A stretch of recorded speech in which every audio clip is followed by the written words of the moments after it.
ওই যমুনার কূলে বিনোদ খেলা খেলছে। একদিনের একটা উপমা দেখুন, কেমন বন্ধুত্ব কৃষ্ণের সাথে সুদামার বন্ধুত্বটা কেমন। একদিন বিনোদ খেলা খেলছে কতজনে? মোট 26 জন। কৃষ্ণের প্রধান সখা 12 জন, আবার অপ্রধান সখাও 12 জন। কৃষ্ণের যেমন প্রধান সখা শ্রীরাম, সুরাম, রাম, বসুরাম, সুবাহু, মহাবাহু, সুমঙ্গল, মধুমঙ্গল, বকুল, এই যে 12 জন, এরা হলো প্রধান সখা। যেমন অংশুমান, বলভদ্র, বলদেব, অর্জুন, এরা অপ্রধান সখা। এই 12 24 জন আর কৃষ্ণ বলরাম সঙ্গে নিয়ে বিনোদ খেলা হচ্ছে। মোট 26 জনে খেলা। খেলাটা কেমন? আজ খেলে রাম কানাই, আজ খেলে রাম কানাই, খেলে রাম কানাই, খেলে রাম কানাই, খেলে রাম কানাই, খেলে রাম কানাই, আজ খেলে রাম কানাই, আজ খেলে রাম কানাই, আজ খেলে রাম কানাই, খেলে তপন কানায়া তুরে।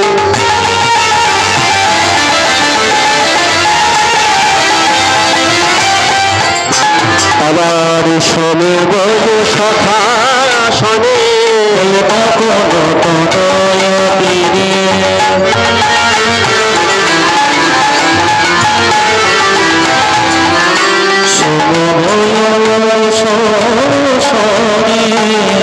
তপন কানায়া তীরে, তপন তনয়া মানে তপন তনয়া তীরে বিনোদ খেলা হচ্ছে। তপন তনয়া মানে সূর্যের কন্যা হলো যমুনা। তপন মানে সূর্য, আর সূর্যের তনয়া মানে মেয়ে। সূর্যের মেয়ের নাম হলো যমুনা, আর তার তীরে আজকে গোবিন্দ খেলা করছে। তপন তনয়া খেলে সবে বলে সখা শোনে, তপন তনয়া তীরে খেলে সবে বলে সখা শোনে, খেলে কাঁধে করায়ার কাঁধে চড়া, কাঁধে করায়ার কাঁধে চড়া,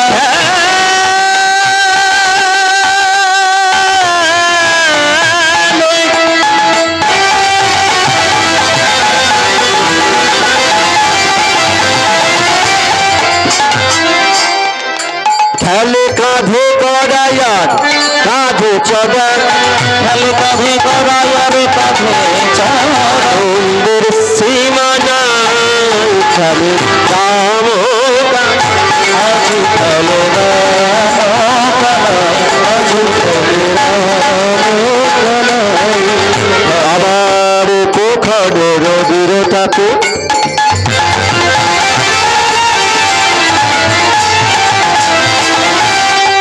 গোবিন্দের চাঁদে বদল আমি আছে,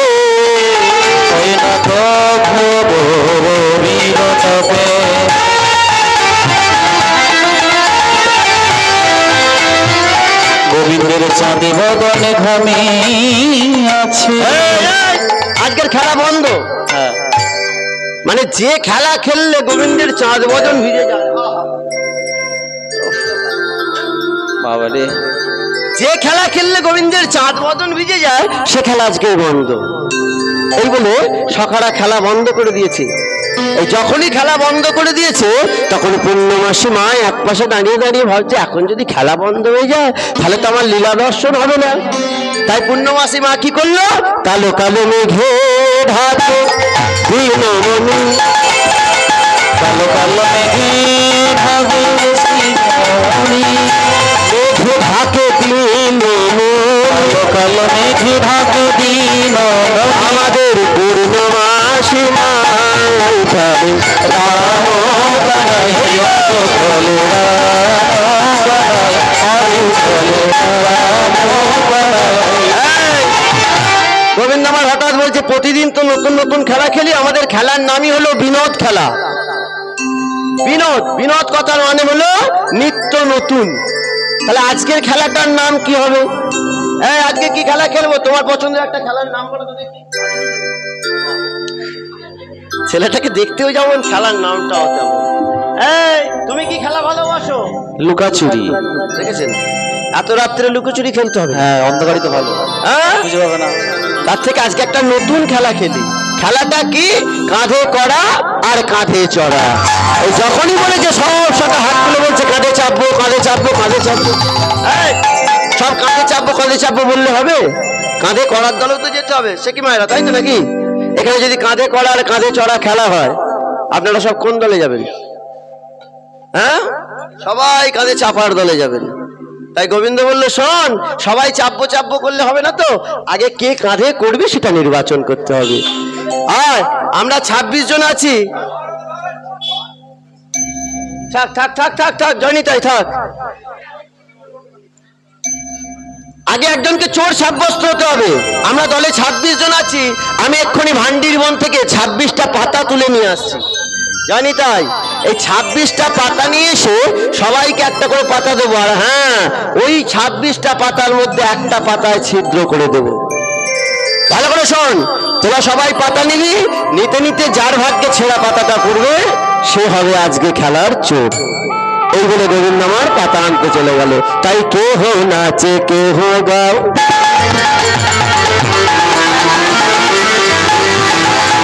আবার কেহ সিংহা মুরলি বাজা, কেহ নাচে কেহ গায়,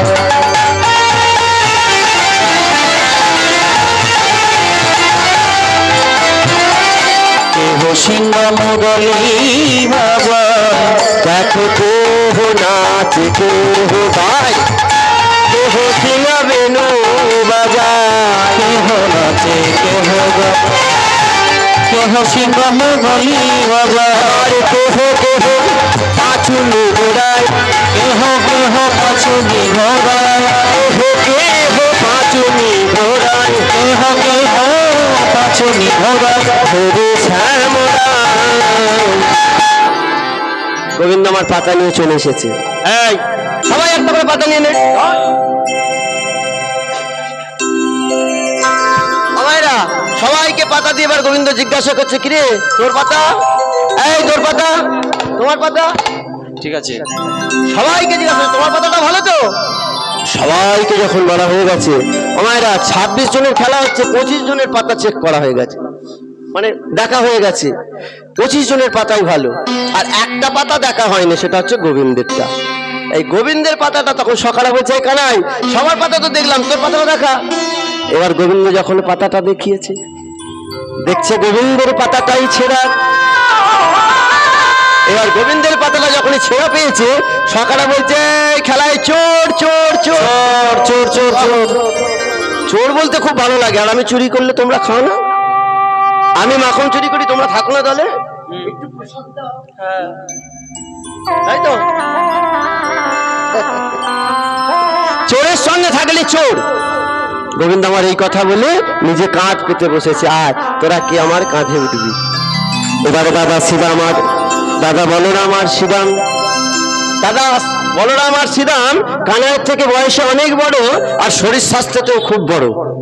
তাই তারা মনে মনে চিন্তা করলো, এতটুকু ভাই কানাই, এখনই যদি ওই ভাই কানাইয়ের কাঁধে উঠি, তাহলে তো ভাই কানাই আমাদের কাঁধে নিয়ে যেতে পারবে না, আমার ভাই কানাইয়ের কষ্ট হবে।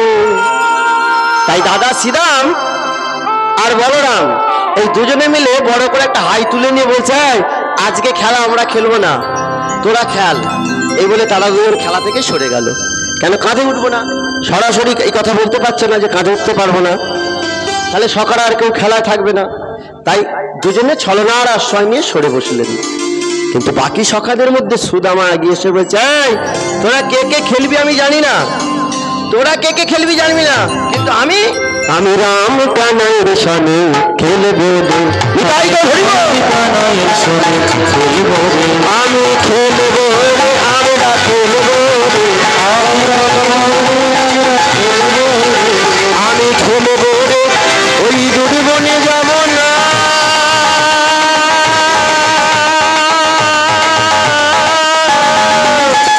খেলবো রে, খেলবো রে, খেলবো রে, আমরা খেলবো রে, ওই দুর্বনে যাব না।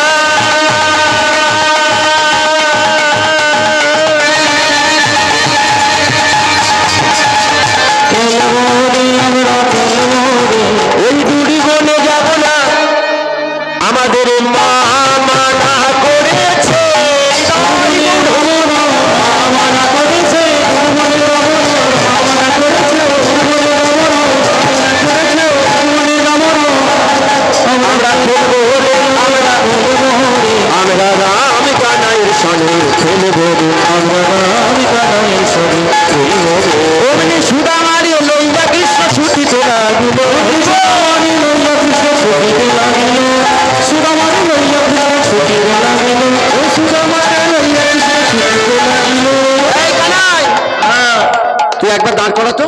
আচ্ছা, কৃষ্ণ সুদামাকে নিয়ে ছুটছে, কৃষ্ণর কাঁধে সুদামা চেপেছে, কৃষ্ণ ছুটছে, হঠাৎ সুদামা দাঁড় করে দিয়েছে। দাঁড়া একবার দাঁড়া, আমাকে একবার তোর কাঁধ থেকে নাবাতো ভাই। নাবিয়েছে। ও মায়েরা, নাবিয়ে সুদামা গোবিন্দের বদনের দিকে তাকিয়ে দেখছে গোবিন্দের নয়ন থেকে জল পড়ছে। আরে কানাই, আমাকে কাঁধে নিয়ে বুঝি তোর কষ্ট হচ্ছে? তুই আমাকে বলতে পারতিস আমি তোর কাঁধে উঠতাম না? আমাকে কাঁধে নিয়ে তোর কষ্ট হচ্ছে? গোবিন্দ বলছে না তো, আমার কষ্ট হয়নি তো। আরে তোর যদি কষ্ট না হবে, তুই যখন আমাকে নিয়ে যাচ্ছিস, তোর বদন নয়ন থেকে কেন এমন জল পড়ছে রে? গোবিন্দ বলছে আমার নয়ন থেকে জল পড়ছে? বলছে হ্যাঁ, আমাকে কাঁধে করে নিয়ে যাচ্ছিস, আমি অনুভব করছি আমার চরণ দুটো তোর বক্ষে জড়িয়ে ধরেছিস, আর সেই চরণের উপর তোর চোখের জল পড়ছে রে কানাই। গোবিন্দ বলছে, গোবিন্দ মনে মনে বলছে সুদামারে, তুই তো জানিস না তুই কেন, আমি সারা জগৎ বিশ্ব ব্রহ্মাণ্ডের ভারে আমি কাঁধের উপরে নিতে পারি, আমার এতটুকু কষ্ট হবে না। আজকে আমার কষ্ট তো হচ্ছে না, আজকে আমি আনন্দে কাঁদছি। কেন জানিস? আমার চরণে পাবে বলে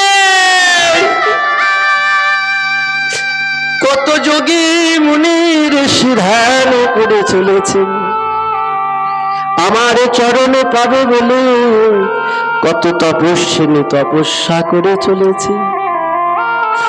সবাই আমার চরণে পেতে চায়, কিন্তু আমি তো জানি না অন্যের চরণে মুখকে ধরে এত আনন্দ। ওরে সুদামা, আজকে ভাগ্যিস তোকে আমি কাঁধে নিলাম, আর তোকে কাঁধে নিয়ে তোর চরণে যখন আমি বক্ষে পেয়েছি। ভক্তের চরণে আমার কোনোদিনই পাওয়া হয় নাই, আজ আমি ভক্তের চরণে বক্ষে পেয়েছি। এই ভক্তের চরণে বক্ষে পাওয়ার আনন্দে আমার চোখ থেকে নয়নে ধারা বরিশান হচ্ছে। সুদামাকে চিৎকার করে বলতে পারলো না এই আনন্দের কথা। সঙ্গে সঙ্গে কথাটা ঘুরিয়ে দিয়ে বলছে ওসব কথা ছাড়, আমার কষ্ট হয়নি, যখন আমি আজকে চোরি হয়েছি আজকে সকলকে কাঁধে দেব, তুই চাপ। আবার কাঁধে চাপ, আবার সুদামাকে কাঁধে নিয়েছে। আবার কাঁধে নিয়ে ওই সুদামারে লইয়া কৃষ্ণ ছুটিতে লাগিল, ওই সুদামারে সুদামারে লইয়া কৃষ্ণ ছুটিতে লাগিল, ওই সুদামারে লইয়া কৃষ্ণ ছুটিতে লাগিল। এবার ভক্ত আমরা বৃক্ষতলে আসিয়া দাঁড়ালো, এবার ভক্ত আমরা বৃক্ষতলে আসিয়া দাঁড়ালো, ওই ভক্ত আমরা বৃক্ষতলে আসিয়া দাঁড়ালো, ওই ভক্ত আমরা বৃক্ষতলে আসিয়া দাঁড়ালো। এই কানাই, আবার দাঁড়া। কৃষ্ণ বলছে কি হয়েছে রে, তুই বারবার কেন যেতে যেতে আমাকে দাঁড় করাচ্ছিস? শোন, ওই দেখ, এই ভালো করে তাকিয়ে দেখ, গাছে কি সুন্দর একটা পাকা আম ঝুলছে। হ্যাঁ ওই তো, আয় ওই আমটা পেরে দুজনে একটুখানি এখানে খেয়ে তারপর যাব। কেন এখানে তো আর সখা নেই, আছে আমরা দুজন, কাউকে ভাগ দিতে হবে না। যখন এই কথা বলেছে, এবার গোবিন্দ আমার আমটা পেরে সুদামার হাতে দিয়েছে। গোবিন্দ আমটা পেরে সুদামার হাতে দিয়েছে। এবার সুদামা কাঁচা পাকা আমটা হাতে নিয়ে মনে মনে ভাবছে এই আম আগে আমি খাবো না, কানাইয়ের মুখে আগে দেব, কানাইয়ের মুখে আগে দেব। কেন আগে আমি খাবো তারপর কানাইকে দেব? কেন জানো? না, আমাদের রাজা কংস বড় দস্যু রাজা, একবার ভাই কানাইকে মারার লাগে পুতনার বুকের দুধে বিষ মিশিয়েছিল। হ্যাঁ, যে রাজা ভাই কানাইকে মারার জন্য পুতনার বুকের দুধে বিষ মেশাতে পারে, সেই রাজা মনে করলে এই আমের মধ্যেও বিষ মেশাতে পারে। আর আমি আগে না খেয়ে যদি কানাইকে আগে খাওয়াই, তাহলে ভাই কানাই প্রাণে মারা যাবে। দেখেছেন বন্ধুত্ব? ভাই কানাই যদি প্রাণে মারা যায়, আমরা তো কেউ ভাই কানাইকে বাঁচাতে পারব না, কানাইকে বাঁচাতে পারিব। তাই এই আম আমি আগে খাবো, আমি আগে খেয়ে দেখব, যদি সত্যি সত্যি আমের মধ্যে বীজ থাকে তাহলে আমি প্রাণে মারা যাব। আহা, কিন্তু আমার ভাই কানাই তো প্রাণে বেঁচে থাকবে। আমি প্রাণে মারা গেলে কি হবে? আমার ভাই কানাই আমায় বাঁচাইলেও বাঁচাইতে পারবে। কেন? আমার কানাই সে তো মোরা বাঁচার মন্ত্র জানে। হ্যাঁ, এই বলে সুদামা আমটা আগে খেয়েছে। কি সুন্দর লীলা দেখুন, নিজে আমটা আগে খেয়েছে, খেয়ে দে এইবার কৃষ্ণের হাতে দেবেছে, কানাই আনে আনে বাবা তুই এবার খাতো ভাই। কৃষ্ণের হাতে দিয়ে আবার সুদামা কাঁদতে কাঁদতে বলছে, কানাই রে একটা কথা বলি শোন, এই পাকায় আম তুই সবটুকু খা, তোকে কিছু বলবো না, কিন্তু আমের কণিকা মাত্র, কণিকা না হয় একটু খোসা মাত্র, খোসা যদি নাও হয় একটু আঠি মাত্র আমার জন্য রেখে দিস। শ্রী গোবিন্দ বলছে, এটা আবার কিরম কথা হলো? হ্যাঁ, গাছ পাকায় আম তুই আগে খেলি, খেয়ে আমাকে দিয়েছিস, আবার চাইছিস? পাকা আম খেয়ে স্বাদ মেটেনি। দেখেছেন ও মায়েরা, সুদামাকে যখন এই কথা বলছে, সুদামা কি উত্তর দেবে? আপনারা গাছ পাকা পেয়ারা খেয়েছেন? গাছ পাকা পেয়ারা এখানে হাত তুলে দেখুন তো দেখি, কে কে গাছ পাকা পেয়ারা খেয়েছেন? সবাই খেয়েছেন, বাহ। আর এই গাছ পাকা পেয়ারা যদি টিয়া পাখিতে খায়, সেই পেয়ারাটা খেয়েছেন? যারা খাননি তারা ঠকে গেছেন। আমি বলছি, ওই গাছ পাকা পেয়ারা যত না মিষ্টি, ওই টিয়া পাখিতে খেলে পরে তার থেকে বেশি মিষ্টি হয়ে যায়। তাই সুদামা বলছে, কানাই রে এ তো গাছ পাকায় আম এমনিতেই মিষ্টি বটে, তাতে তোরই অদরামৃতের ছোঁয়া পেয়ে ও যে আরো শতগুণ সুস্বাদু বেড়ে গেছে। তাই তোর একটু এঠো পাবো বলে আমি তোর কাছে আজ পেতে চেয়েছি। ও তোর এঠো বড় মিঠা লাগে ভাই গো কানা, ও তোর এঠো বড় মিঠো লাগে ভাই রে কানাই, ও তোর এঠো বড়।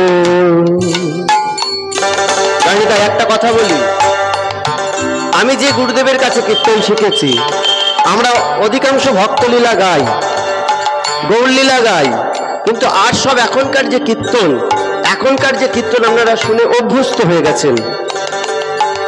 যে কিছু হিন্দি গান, কিছু বাংলা গান, কিছু আধুনিক গান দিয়ে ভক্তলীলা গাওয়া হচ্ছে, আমরা গাই না, সমস্তটা পদাবলীর উপর দিয়ে যাব। এই এতক্ষণ যে গানগুলো গাইলাম, এগুলো সব শ্রীমদ্ ভগবতের শ্লোককে আমরা সুরে গাইলাম। আর এখন যে গানটা গাইছি, এটা একজন বিখ্যাত বৈষ্ণব তার লেখা, যার নাম হলো উদ্ধব দাস ঠাকুরের লেখা। এই উদ্ধব দাস ঠাকুরই, একটু জীবন কথাটা বলি শুনুন। এই উদ্ধব দাস ঠাকুরের পরবর্তীকালে নাম হয়েছিল সুরদাস। এই তার বিরহ তিথি 3 দিন আগে মিটে গেছে বৃন্দাবনে।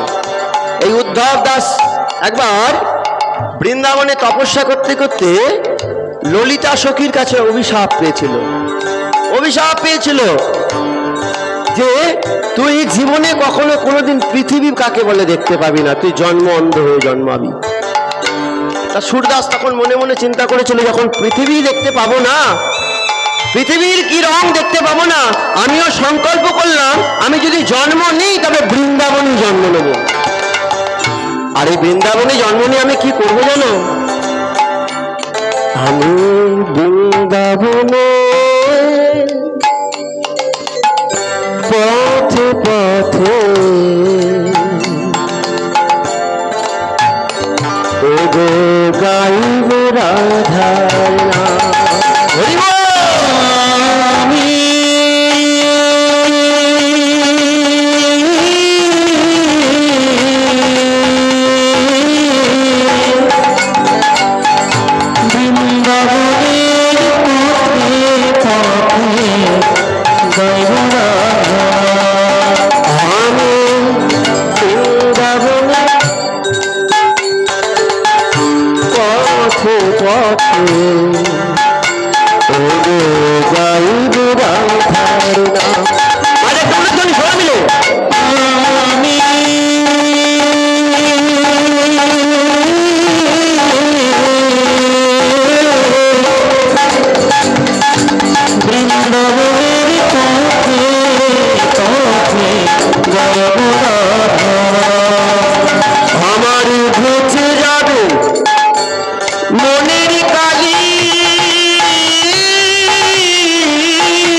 লিখেছেন,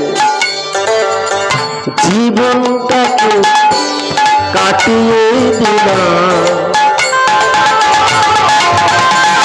আমি হাজারে কাজের মাঝে, জীবনটাকে কাটিয়ে দিলাম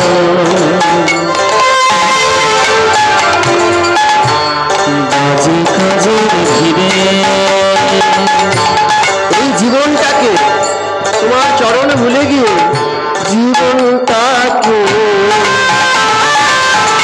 কাটিয়ে দিলাম ওই হাজার কাজের মাঝে, জীবনটাকে কাটিয়ে দিলাম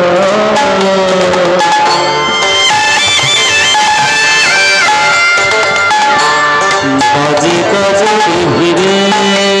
তাই অন্তিমে সব অসার ভেবে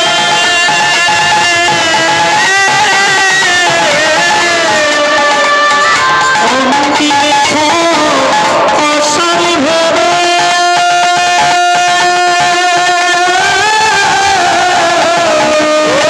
অন্তিমে সবই অসার ভেবে অন্তিমে সব অসার ভেবে প্রণাম তোমার চরণে আমি বৃন্দাবনের কাছে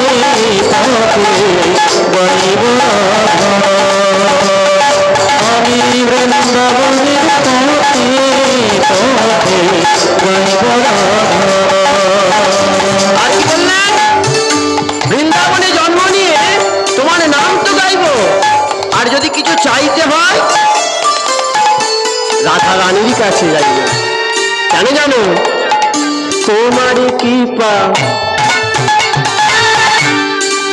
ও রাধে, তোমার কৃপা তুমি রাধে ধন্য হবে জীবন,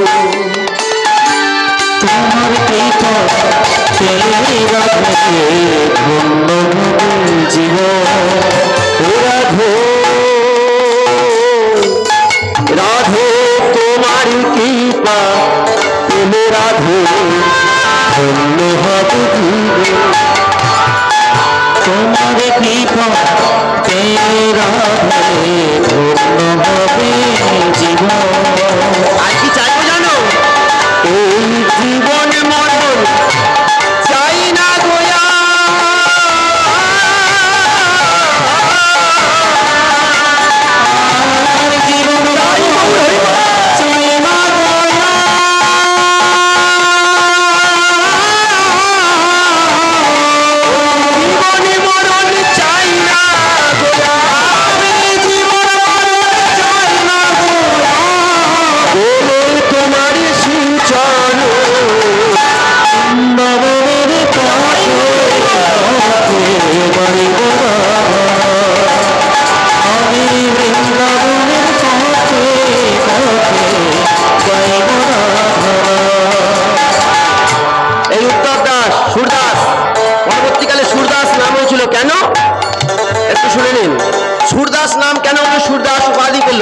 না তিনি সংকল্প করলো ললিতা সখীর কাছে যে ললিতা আমি বৃন্দাবনে জন্ম নেব আর বৃন্দাবনের পথে পথে রাধারাম গাইব, আর আমার জীবনে সংকল্প করলাম আমি 1.5 লক্ষ রাধা গোবিন্দের ভজন কীর্তন গান করব। 1.5 লক্ষ একটা জীবনে। সুরদাসের বিখ্যাত বিখ্যাত হিন্দি ভজন আছে, এখন তো সেসব গান আর কেউ গায় না, আমরা দু একটা আসলে গেলে যারা বলে হিন্দি গান শুনবো তাদের ঘরে শোনানো হয়। এই সুরদাসের গান পদাবলী, যার এত এত মানে ভাব অর্থ আছে সেই সব গানের মধ্যে। তবে তার জীবনে গান গাইতে গাইতে গাইতে যখন তার শরীর পড়ে গিয়েছিল তখন তার গানের সংখ্যা দাঁড়িয়েছিল 1,37,000। 1,37,000 হিন্দি ভজন তিনি রচনা করলেন, গাইলেন, আর গাইতে পারছেন না, শরীর পড়ে গেছে, শরীরে আর জোর নাই, চোখে দেখতে পাচ্ছে না, জিভে জোর নাই। তার বাকি অসম্পূর্ণ গানগুলো স্বয়ং ভগবান গোলক বৃন্দাবন থেকে ওই নিধিবনে এসে প্রতিদিন লিখে দিয়ে যেত। তার চিহ্ন এখনো নিধুবনে আছে। আপনারা যারা নিধুবনে গেছেন, নিধুবনে গেলে দেখবেন সুরদাসের সমাধি, আর ওই সুরদাসের সমাধি গোবিন্দের মন্দির। গোবিন্দ এখনো সেখানে আসে আর ওই সুরদাসের গান শোনবার জন্য। অন্ধ ছিলেন, পৃথিবীটা কেমন দেখতে তিনি জানতেন না, তার জীবন এত সুন্দর। আর সেই সুরদাসের লেখা একটা পদাবলী দেখুন, আমি খাইতে বড় সুখ পাই, তাই তোরে তোর এঠো চাই। আমি খাইতে বড় সুখ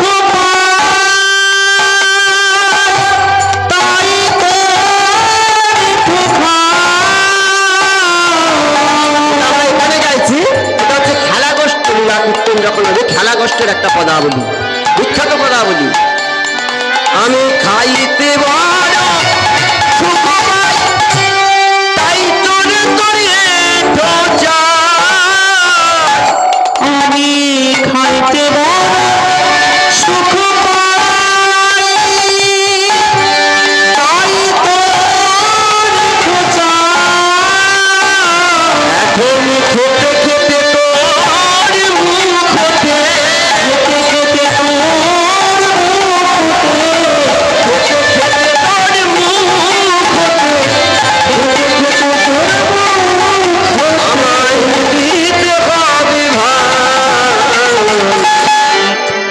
তোর এঠো যাবে মিঠা লাগে ওরে ভাই রে কানা, তাই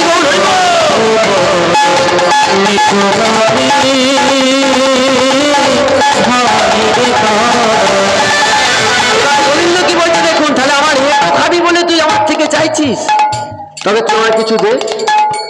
কিছু না দিলে কিছু দেওয়া যাবে না। দেখুন, লীলাতেও যেমন বাস্তবেও তেমন। আপনার বাড়িতে যদি কোনো লোক কাজ করে, ধরুন আপনাদের কোথায় বাদ দিন, আমাদের দলে যেমন এই আমার ভাই এটা শিকল বাজাচ্ছে, শিকল নিয়ে রবীন্দ্র ভারতীতে লেখাপড়া করছে, এত ভালো শিকল বাজাচ্ছে, কিন্তু যদি একবার আসরে দাঁড়িয়ে গায়ে হাত বুলিয়ে বলে দিই, তুই কি সুন্দর বাজাস রে ভাই, একবার যদি বলে ফেলেন তাহলে ভুল হয়ে গেল। কেন? ওই পরের দিন ডাকতে গেলে বলবে কত দাম, একটু মাইনে বাড়াতে হবে, মানে গুণ গাইলেই পা ভারী। এটা শুধু আমাদের লাইনে নয়, সর্বত্র। তাই কারো গুণ সরাসরি গাইবেন না, সামনাসামনি গুণ গাইলে কিন্তু তার পা ভারী হয়ে যাবে। ও যত ভালোই বাজাক, আমরা বারবার বলবো কি বাজনা হচ্ছে। তাই কৃষ্ণ সুদামাকে বলছে, কি আমার থেকে এটা চাইছিস, কিছু দে। সুদামা বলছে, আমি তোকে কি দেব বল, আমার তো দেবার মতো কিছু নাই। তবে হ্যাঁ, আমার মা সারা গায়ে যে গয়না পরিয়ে গোষ্ঠে পাঠিয়েছে, এই সব গয়না তোকে খুলে দিয়ে দিচ্ছি, তার বিনিময়ে তুই তোর একটু উঠে দে। এই উপহার লড়ি কানাই, এখন তোমার এঠো চাই। উপহার এখন তোমার এঠো চাই। কথা বলি দেখেছেন, এই উপহার লড়ি কানাই, এখন তোমার এঠো চাই।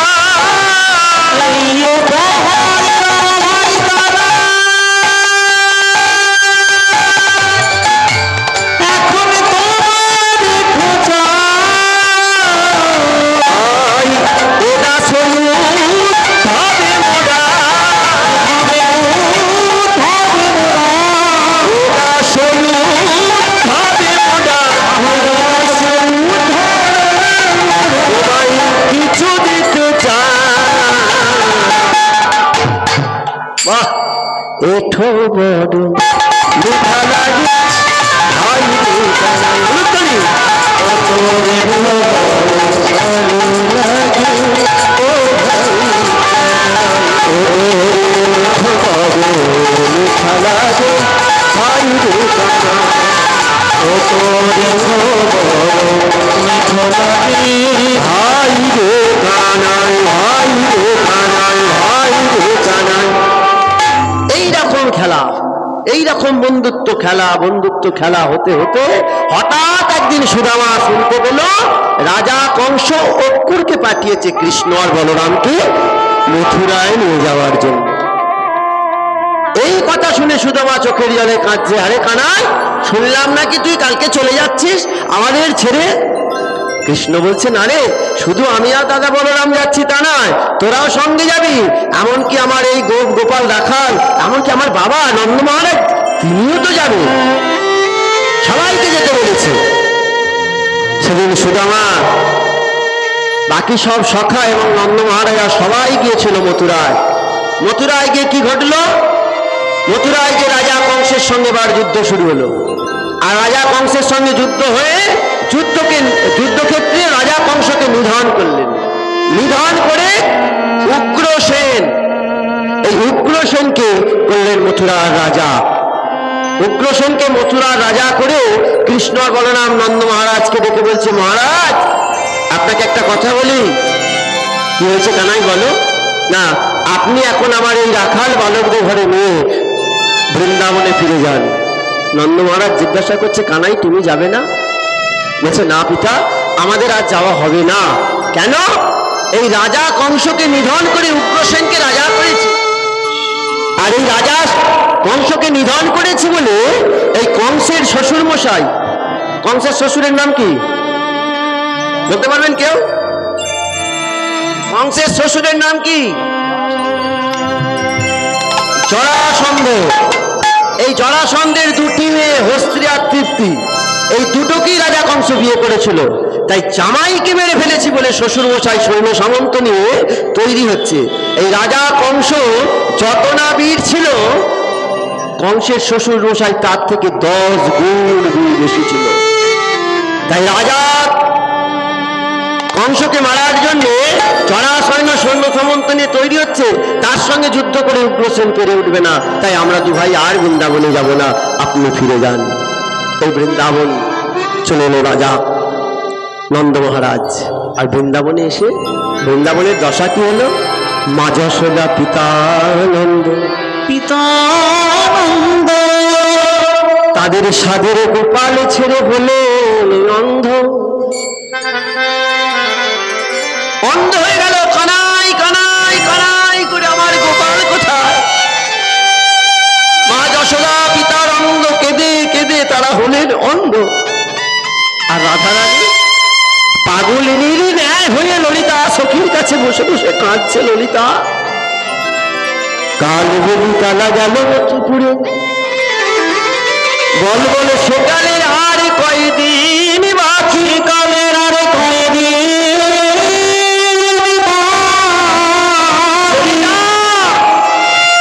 আর পরাণ বধূ যে কথাটা বলে সেই কথা রাখে। ওই কাল বলে যখন বধূ গেছে, সে আসবে, একদিন না একদিনই আসবে।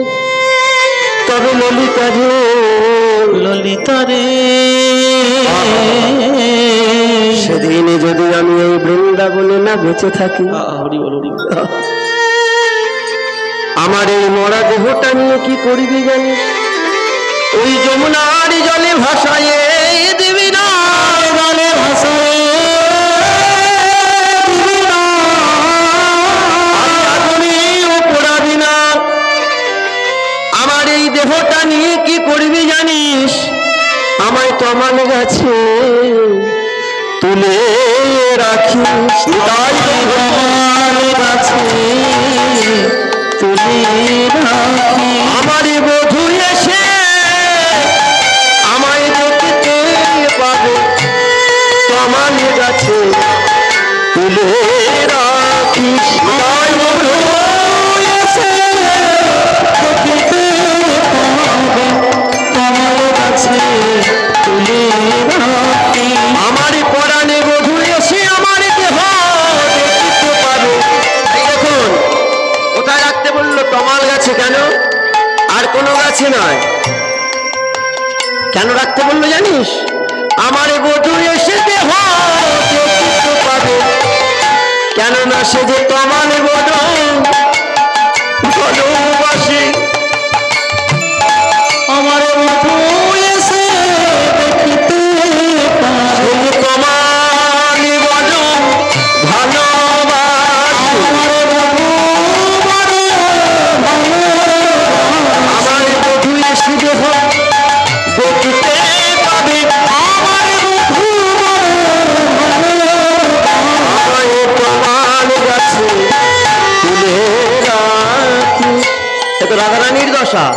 আর সখাদের দশা সব পাগল হয়ে গেল। তার মধ্যে সব থেকে বেশি পাগল হয়ে গেল সুদামা। কৃষ্ণ হারা হয়ে বৃন্দাবনের পথে পথে উন্মাদ পাগল হয়ে গেল। কানাই কানাই কানাই বলে ছুটে বেড়াচ্ছে। বৃন্দাবন থেকে যদি কোনো গরু চলে আসে, গরুটার গলা জড়িয়ে ধরে বলে, তুই কি বলতে পারবি আমার ভাই কানাই কোথায় আছে? এই সুদামার মা বাবা সুদামার এই অবস্থা রেখে মনে মনে চিন্তা করলো, আমাদের ছেলেটা মনে হয় ওই কানাই কানাই করে পাগলই হয়ে যাবে। তাই যে কোনো উপায়ে ওর পাগলামি ভালো করতে হবে। তাই একদিন খবর পেল যে বসুদেব কৃষ্ণ আর বলরামকে লেখাপড়া শিখতে পাঠিয়েছে উজ্জয়িনীতে, শান্তিমুনির আশ্রমে। মানে একটু মন দিয়ে শুনলেন, শান্তিমুনির আশ্রমে। তাই সুদামার মা বাবা চিন্তা করলো যে আমাদের ছেলেটাকে যদি এই সময় ওই শান্তিমুনির আশ্রমে পাঠায়, তাহলে ওর বন্ধুর মুখটা দেখে ওর পাগলামি ভালো হয়ে যাবে। আর কৃষ্ণের সাথে থাকতে থাকতে ওই শান্তিমুনির কাছে লেখাপড়াটাও শেখা হয়ে যাবে। এই বলে সুদামাকেও পাঠিয়ে দিয়েছে। এই সুদামা আর কৃষ্ণ সেখানে গিয়ে আবার দুই বন্ধু এক হয়েছে। কানাই জিজ্ঞাসা করছে, কিরে সুদামা তুই এখানে? আরে আমার বাবা তো লেখাপড়া শিখতে পাঠিয়েছে। এই শান্তিমুনির কাছে যে উপস্থিত হলেন 3 জন ছাত্র বা শিষ্য। এই শান্তিমুনি কেমন পণ্ডিত ছিল জানেন মায়েরা? ও মায়েরা, এই এখনকার দিনের লেখাপড়ার মতো না। এখনকার দিনের লেখাপড়ার অবস্থা রেখেছেন তো, মানে আমাদের বাড়ির ছেলেদের ঘরে আমরা আমাদের আমলে যেভাবে লেখাপড়া শিখেছি, হ্যাঁ, সেইভাবে আমাদের ছেলেরা শিখতে পারছে না। সকালবেলা একটা বই নিয়ে পড়তে যাচ্ছে, আবার বিকালে একটা, আবার সন্ধ্যায় একটা। সকালবেলা পড়তে যাচ্ছে, আরে কি পড়তে যাচ্ছিস? ইংরাজি। আমি তাহলে বাংলা বইটাও নিয়ে যা। বলছো মাস্টারমশাই বাংলা পড়াতে পারবে না। মানে এক একজন মাস্টারমশাই এক একটা সাবজেক্টকে নিয়ে পড়ায়, তাই না? কিন্তু আমরা ছোটবেলায় এইভাবে পড়েছি। আমরা একটা মাস্টারের কাছে সব বই নিয়ে চলে যেতাম, ওই তিনি দেখিয়ে দিত আর স্কুলে গিয়ে সব বই পড়তাম। এখন সেসব লেখাপড়ার এতটাই দুরবস্থা হয়ে গেছে। এ তো আমাদের আমলের কথা বললাম। আর শান্তিমুনি কত বড় পণ্ডিত ছিল জানেন? শাস্ত্রে শস্ত্রে অস্ত্রে তিনটেতেই পারদর্শী ছিলেন। শাস্ত্রে শস্ত্রে অস্ত্রে, অর্থাৎ তিনি যেমন ভালো লেখাপড়া শেখাতে পারতেন, তেমন ভালো আবার পূজা পাঠ শেখাতে পারতেন। হরি বল। আবার যেমন ভালো পূজা পাঠ করাতে পারতেন, তেমন ভালো তরোয়াল চালাতেও পারতেন। তিনটেতেই পারদর্শী ছিল। তাই 3 জন শিষ্যকে এক জায়গায় দেখে জিজ্ঞাসা করলেন, কে কি শিখবে বলো। প্রথমে বলরামকে জিজ্ঞাসা করেছিলেন, বলরাম তুমি কি শিখবে বলো। বলরাম বলেছিল, গুরুদেব আমার মনের ইচ্ছা আমি ধনুর্বিদ্যা অর্জন করব। আচ্ছা ধনুর্বিদ্যা, ঠিক আছে তোমাকে ধনুর্বিদ্যা শেখাবো। তবে হ্যাঁ, এই ধনুর্বিদ্যা শিখতে গেলে তোমাকে লক্ষ্যটা ঠিক রাখতে হবে। লক্ষ্য নষ্ট হলে ধনুর্বিদ্যা শেখা যাবে না। কৃষ্ণকে যখন জিজ্ঞাসা করলো, কৃষ্ণ তুমি কি শিখবে? কৃষ্ণ বলল, গুরুদেব আমার ইচ্ছা আমি 64 বিদ্যা শিখব। তিনি তো সব বিদ্যারই পারদর্শী, লীলা করতে গেলে শিখতে হবে। তাই তখন বললেন, তথাস্তু, তুমি 64 বিদ্যায় অর্জন করো। আর একেবারে শেষে সুদামাকে। সুদামা তো আর কৃষ্ণ বলরামের মতো সেজে গুজে যায়নি, দিনহীন কাঙাল। ও মায়েরা, ভিখারির ছেলে, সে আর ভালোবেস পড়বে? হ্যাঁ, আমি এখানে কীর্তন করতে এলাম, আমাকে বলছে এইসব কাপড় পরে এখন কান পড়া চলবে না, একটু নীল পরে। হ্যাঁ শুনুন, এই নীল কাপড় পরে কীর্তন করাটা ঠিক না। কীর্তনটা ঠিক গাও। ভক্তের হৃদয়ে যদি আঘাত না লাগে, কীর্তন না শোনা হয়, নীল পরে কি কাজ হবে? হ্যাঁ, সেই রকম সুদামাও এক পাশে দাঁড়িয়ে আছে। গুরুদেব সুদামাকে ডাকছে শান্তিমুনি, এই সুদামা তুমি কি শিখবে বলো। সুদামা চিৎকার করে বললেন, গুরুদেব আমি যদি শিখতে হয় তাহলে আমি শিখবো বেদ বিদ্যা। বেদ বিদ্যা, শোনো সুদামা, এই বেদ বিদ্যা আর সব বিদ্যার মতো সাধারণ বিদ্যা নয়। বেদ বিদ্যা শিখতে গেলে কটা শর্ত আছে, তোমাকে মেনে চলতে হবে। শর্ত?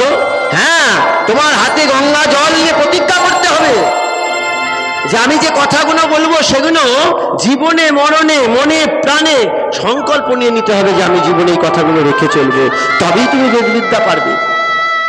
সুদামা বলছে, তাই? আচ্ছা বলুন কি কি শর্ত। প্রথম শর্ত, মায়ের একটু মন দিয়ে শুনবে এখানটা। প্রথম শর্ত, এই বেদবিদ্যা অর্জন করতে গেলে তোমাকে জীবনে কখনো কোনোদিন মিথ্যে কথা বলা চলবে না। মিথ্যে কথা বলা চলবে না। যদি ভুলেও বলো কেন, তাহলে তোমাকে ফের প্রায়শ্চিত্ত করে নতুন করে শিক্ষা অর্জন করতে হবে। এখানে কেউ বেদ পাঠ করেন না তো? কেউ ব্রাহ্মণ নেই তো? ব্রাহ্মণ নেই তো? আমরাও ব্রাহ্মণ, আমাদেরও পরিচয় আছে সবার। হ্যাঁ, তাই তো? কি নাম? কি নাম? তাহলে প্রথম সত্য হলো মিথ্যে কথা বলা যাবে না। ব্রাহ্মণদের কখনো মিথ্যে কথা বলতে নেই। এবার আপনারা বিচার করুন, ব্রাহ্মণ এখানে আছে কি? আমার পরিচয় আছে, কিন্তু আমিও ব্রাহ্মণ নই। এই সুদামাকে দিয়ে কত পরীক্ষা করাচ্ছে দেখুন, ব্রাহ্মণ কাকে বলে। শুধু মিথ্যে কথা বলবে না যে তা নয়, এমনকি যারা মিথ্যে কথা বলবে তাদের সঙ্গে মেলামেশা করাও যাবে না। সুদামা বললেন এটা পারবো, আমি এই প্রতিজ্ঞাটা করলাম যে আমি মিথ্যে কথা বলবো না, আর মিথ্যেবাদীর সাথে মেলামেশাও করব না। দ্বিতীয় শর্তটা কি? দ্বিতীয় শর্ত, এই বেদ পাঠ করতে গেলে তোমাকে ব্রাহ্মণত্ব অর্জন করতে হবে। ব্রাহ্মণত্ব, শুধু ব্রাহ্মণের ঘরে জন্ম হলেই যে ব্রাহ্মণ তা তো নয়। কি ও মায়েরা, ব্রাহ্মণের ঘরে জন্ম হলেই কি ব্রাহ্মণ? না, ব্রাহ্মণের ঘরে জন্ম হলেই ব্রাহ্মণ নয়। ব্রাহ্মণ তখন কাকে তখন বলা যাবে? কখন না, যখন তার গলায় পইতে দেওয়া হবে, তাই তো নাকি? আপনারা তো এটাই বলেন, গলায় পইতে দেওয়া মানে তিনি ব্রাহ্মণ। কিন্তু শান্তিমণির কথায়, শান্তিমণির কথায় মানতে গেলে গলায় পইতে থাকলেও ব্রাহ্মণ নয়। গলায় পইতে থাকলেই ব্রাহ্মণ না। এই যে পইতেতে কটা সুতো থাকে জানেন? কটা? হ্যাঁ জোরে বলো, কটা? 9টা। এই 9টা সুতো কেন দেয়? 10টাও তো দিতে পারতো, 12টাও দিতে পারতো, এইটা মোটা করে। 9টা কেন দেয় না? 9টা গুণ। এই 9টা সুতোর আলাদা আলাদা নাম আছে। 9টা সুতোর নাম বলবো, একটু শুনবেন, শুনবেন। 9টা সুতোর নাম কি কি? সম, দম, তপ, সূর্য, ক্লান্তি, আর্য, জ্ঞানেম, বিজ্ঞানেম, আর্তিক জ্ঞানেম। এই ব্রাহ্মণ হতে গেলে 9টা সুতো দিয়ে তার গুরুদেব অগ্নি সাক্ষী করে, অগ্নি সাক্ষী করে এই ব্রাহ্মণের পৈতে ঝুলিয়ে দেয় যে তোমাকে আজকের পর থেকে প্রতিজ্ঞা করতে হবে তোমার শরীরে এই 9টা গুণ পরিপূর্ণভাবে বিদ্যমান থাকবে। 9টা গুণ কি কি? ও মায়ের, আপনারা ভাবছেন যে কটা ছেলের নাম বললাম? ছেলের নাম নয়। সম মানে নিষ্ঠাবান, ব্রাহ্মণকে প্রথমে নিষ্ঠাবান হতে হবে। সম, তারপরে কি বললাম? দম, দম মানে ইন্দ্র আদিকে দমন করতে হবে। ছেলের নাম কি? মনতোষ ভট্টাচার্য। বিয়ে করেছো কোথায়? দাসের মেয়েকে। তোমার ব্রাহ্মণত্ব থাকলো না। দম মানে ইন্দ্রাদিকে দমন করতে হবে। সম, দম, তপ। তপ মানে ব্রাহ্মণদের ঘরে তপস্যার ক্ষমতা রাখতে হবে। ওই একদিন উপোস করে গিয়ে পেটের রোগ হয়ে গেল তা হবে না। এখন অধিকাংশ ব্রাহ্মণদেরই পেটের রোগ হয়ে যাচ্ছে, কারণ উপোস করা অভ্যেস নেই। 7 দিন পেলে খাবো, 7 দিন না পেলে না খাবো। ব্রাহ্মণদের এতটাই ধৈর্যবান হতে হবে। সম, দম, তপ, সূর্য, চতুর্থ সূর্য। সুতোর নাম হলো সূর্য। সূর্য মানে সূর্যের মতো পবিত্র, পবিত্রতা রাখতে হবে। সম, দম, তপ, সূর্য, শান্তি। শান্তি মানে ক্ষমা, সকলকে ক্ষমা করতে হবে। এমন কিছু কিছু ব্রাহ্মণ দেখতে পাই যায়, দেখবেন রাস্তা দিয়ে যেতে গেলে যদি আপনি তার বাড়ি থেকে একটু চা খেয়ে ফেলেন, আপনাকে বলে কাপটা কলতলায় না দিয়ে দাও, এই সরে যাও, আমাকে ছুলে হবে না, আমি ব্রাহ্মণ। তিনি যখন ঠাকুরের কাজ করবে ছোঁয়া চলবে না, কিন্তু রাস্তা দিয়ে গেলে বাবা ছোঁবো না কেন? তারা ব্রাহ্মণ নয়। তাহলে সম, দম, তপ, সূর্য, ক্লান্তি। তারপরে বললেন আর্য। আর্য মানে পূজা পাঠ। ব্রাহ্মণের ছেলে হয়ে যদি রাস্তায় ভ্যান চালায় তাকে ব্রাহ্মণ বলবেন? ব্রাহ্মণের ছেলে হয়ে যদি মোড়ের মাথায় মাংস বিক্রি করে তাকে ব্রাহ্মণ বলা যাবে না। তার ব্রাহ্মণত্ব শেষ হয়ে গেল, তিনি ব্রাহ্মণ থাকলেন না। তাহলে সম, দম, তপ, সূর্য, ক্লান্তি, আর্য। এবার জ্ঞানেম, তাকে সাধারণ জ্ঞান রাখতে হবে। বিজ্ঞানেম মানে লেখাপড়াও শিখতে হবে। আর সর্বশেষ হলো আর্তিক জ্ঞান। আর্তিক জ্ঞান মানে ভগবানের প্রতি অন্ধবিশ্বাস, ভগবানের প্রতি অন্ধবিশ্বাস। এই 9টা সুতো, এই 9টা সুতো দিয়ে ব্রাহ্মণদের বেঁধে দেওয়া হয়। তাই দেখবেন যারা নিষ্ঠাবান ব্রাহ্মণ সকালবেলা উঠে চান করে পইতে হাত বুলোয়, দেখতে পান না? পুকুর ঘাটে দাঁড়িয়ে দাঁড়িয়ে ওই হাত বুলোয় কেন? ওই হাত বুলোতে বুলোতে মনে মনে চিন্তা করে 9টা গুণ আমার আছে তো তবেই ব্রাহ্মণ, নাহলে বৃথা। এই যে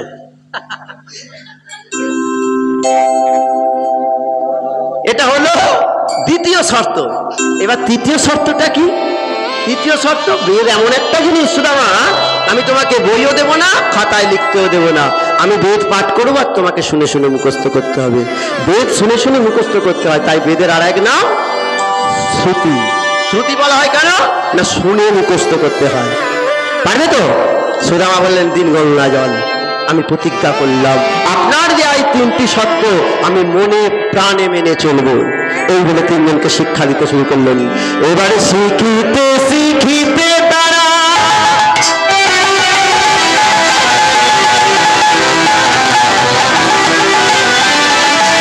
যখন পারদর্শী হইল, শিখিতে শিখিতে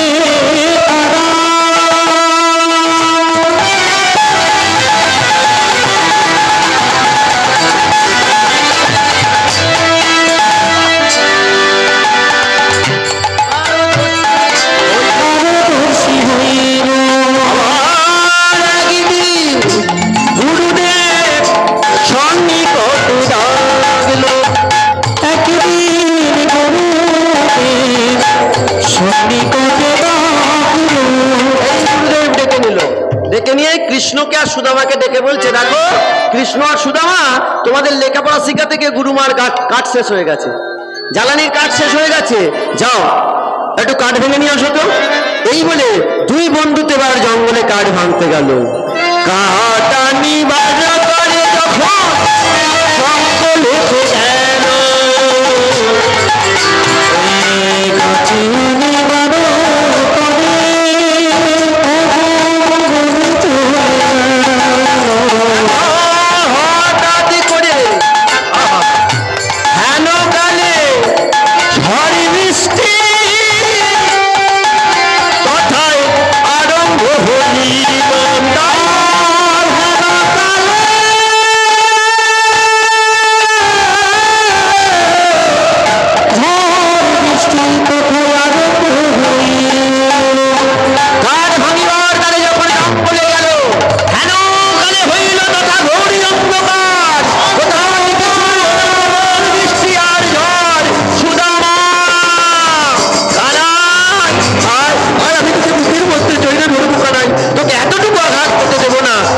সুদামা কৃষ্ণকে জড়িয়ে ধরল। যখন ঝড় বৃষ্টি থেমে গেছে, কানাই কাঁদছে, সুদামা তুই আমাকে এত ভালোবাসিস, এই এত ঝড় বৃষ্টির আঘাত তুই নিজের অঙ্গে সহ্য করে নিয়ে তুই আমাকে বুকে করে জড়িয়ে ধরে রক্ষা করলি। ওরে সুদামা, এই ভালোবাসার ঋণ কখনো শোধ করতে পারবো কি তা জানি না, তবে একটা কথা বলে রাখি, জীবনে চলার পথে যদি কোনোদিন অসুবিধায় পড়িস আমাকে একটু স্মরণ করিস। সুদামা বলল, না কানাই, তোর থেকে আমি কিচ্ছু চাইব না। কেন কেন? এই গুরুগৃহেতে একদিন এক ঘটনা ঘটেছিল। গুরুমার হাতের ছোলা ভাজা গুরুমা ভেজে রেখে দিয়েছিল শিষ্যদের খাওয়াবে বলে, কিন্তু সুদামা লোভ সামলাতে পারেনি, ব্রাহ্মণের ছেলে তো একটু লোভ কাজ করে। হ্যাঁ, তাই কি করেছিল, ওই গুরুমার হাতের ছোলা ভাজা চুরি করে কৃষ্ণ আর বলরামকে দেয়নি, নিজেই খেয়ে নিয়েছিল।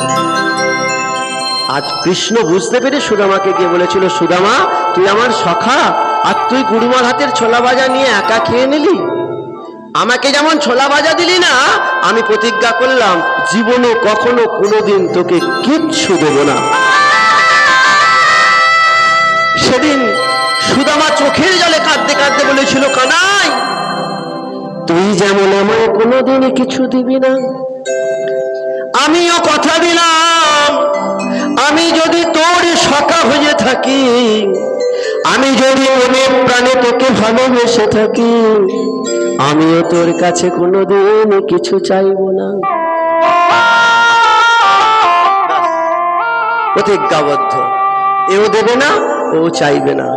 তখন সুদামা কেঁদে কেঁদে বলেছিল, কানাই রে তুই যেমন আমায় কোনোদিনই কিছু দিবি না, আমিও চাইব না, তবে তোর চরণে একটা নিবেদন, তুই আমায় কিছু দিস বা নাই দিস, যেন চরণে ছাড়া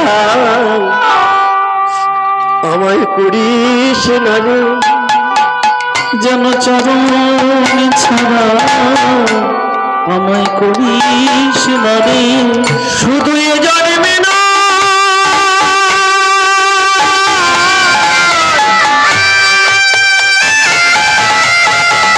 শুধু এ জন্মে নয়, জন্মে জন্মে চরণ ছাড়া করিস না রে। শুধু এ জন্মে নয়,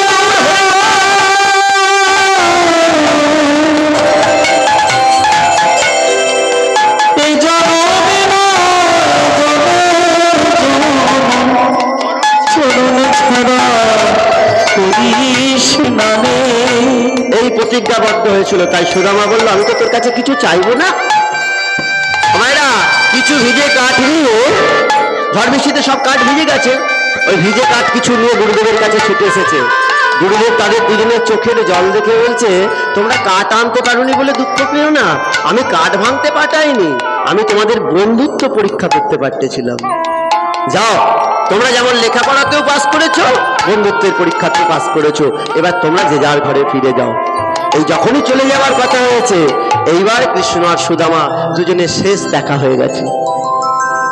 শ্রীকৃষ্ণ মনে মনে ভাবছে, সুদামা তুই চলে যাবি বৃন্দাবনে আর আমি চলে যাব দ্বারকায়, তোর সাথে তো দেখা হবে না। মনে মনে ভাবছে তুই কিছু চা। সুদামা বলছে, না রে কানাই, তুই যেটা ভাবছিস আমি সেটা চাইবো না, তবে হ্যাঁ চাইছি, একটা জিনিস চাইবো, কি জানিস?